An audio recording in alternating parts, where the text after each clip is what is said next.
بسم اللہ الرحمن الرحیم۔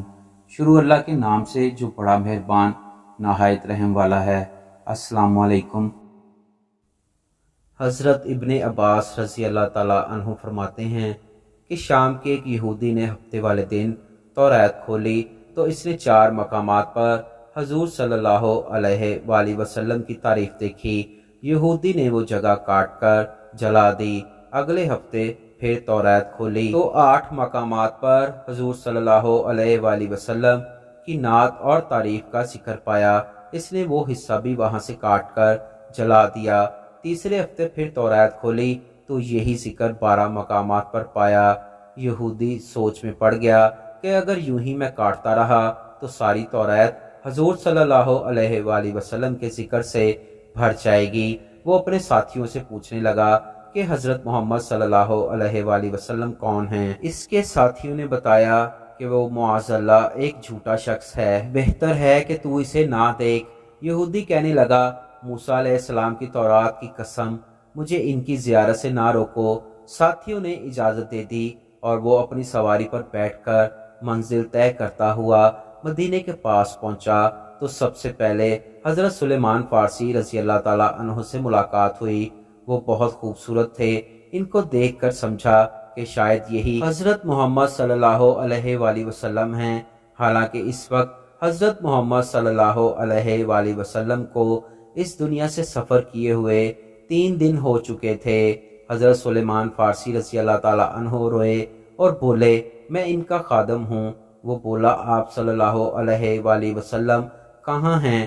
حضرت سلیمان فارسی رضی اللہ تعالیٰ عنہ سوچنے لگے، اگر وصال کی خبر سناتا ہوں تو یہ واپس ہو جائے گا، اور اگر یہ کہہ دوں موجود ہیں تو جھوٹ ہوگا۔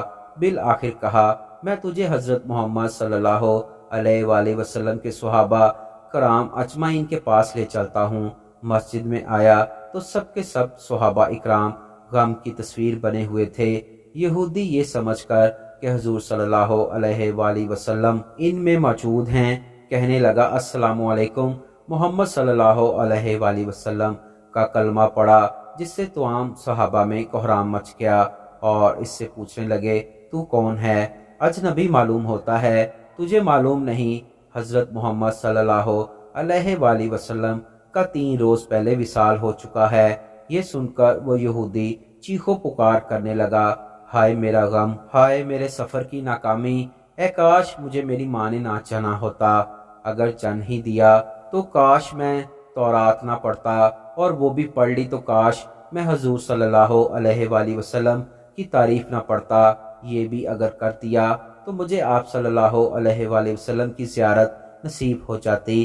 پھر کہنے لگا، یہاں پر علی رضی اللہ تعالیٰ عنہ موجود ہیں جو مجھے حضور صلی اللہ علیہ وآلہ وسلم کے اوصاف اور حلیہ مبارک کا تعارف کروائیں۔ حضرت علی رضی اللہ تعالیٰ عنہ آگے بڑھے اور فرمایا، میرا نام علی ہے۔ وہ یہودی بولا، میں نے تیرا نام تورات میں دیکھا اور پڑھا ہے۔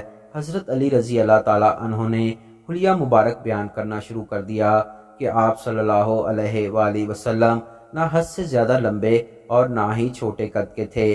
سر مبارک گول تھا اور پیشانی کشادہ، آنکھوں کی سیاہی خوب سیاہ تھی، پلکیں دراز تھیں، ہنسی کے وقت دانتوں سے نورانی شعاعیں نکلتی تھیں، سینے سے ناف تک بالوں کی لکیر تھی، ہتھیلیوں پر گوشت زیادہ تھا، قدموں کے تلوے قدرے گہرے تھے، بدن کے جوڑوں کی ہڈیاں موٹی تھیں، کہنیاں اور گھٹنے آپ کے شانوں کے درمیان مہر نبوت تھی۔ یہودی کہنے لگا، اے علی رضی اللہ تعالیٰ عنہ، تو نے جو بتایا بالکل صحیح بتایا، توریت میں بالکل آپ صلی اللہ علیہ وآلہ وسلم کی تعریف اور تصویر اسی طرح موجود ہے۔ حضور صلی اللہ علیہ وآلہ وسلم کا اگر کوئی کپڑا ہو تو میں اسے سونگنا چاہتا ہوں۔ فرمایا، ہاں، سلیمان رضی اللہ تعالیٰ عنہ جاؤ اور فاطمہ رضی اللہ تعالیٰ عنہ سے حضور صلی اللہ علیہ وآلہ وسلم کا کوئی کرتا لے کر آ جاؤ۔ حضرت سلیمان رضی اللہ تعالیٰ عنہ دروازے پر آئے اور آواز دی، اے فخر الانبیاء کے دروازے۔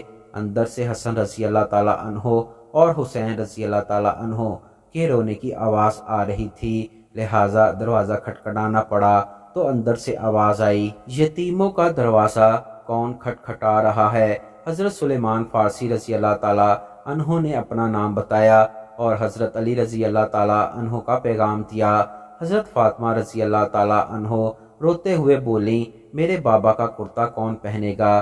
حضرت سلیمان فارسی رضی اللہ تعالیٰ عنہ نے سارا قصہ سنا دیا۔ آپ فاطمہ رضی اللہ تعالیٰ عنہ کرتا نکال کر لائیں جو 7 جگہوں سے کھجور کے ریشوں سے سلا ہوا تھا۔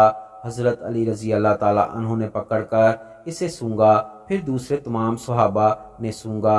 یہودی اسے پکڑ کر سونگنے لگا اور پھر کہنے لگا، واہ، ایسی خوشبو اس نے آج تک نہیں دیکھی تھی۔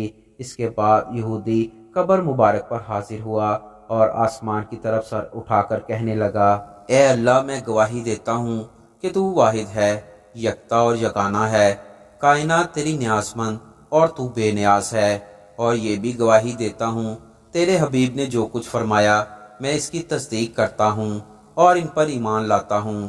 اے اللہ، اگر میرا سلام تیری بارگاہ میں قبول ہے تو میرے پروردگار میری روح کو قبض کر دے، مجھے موت دے دے۔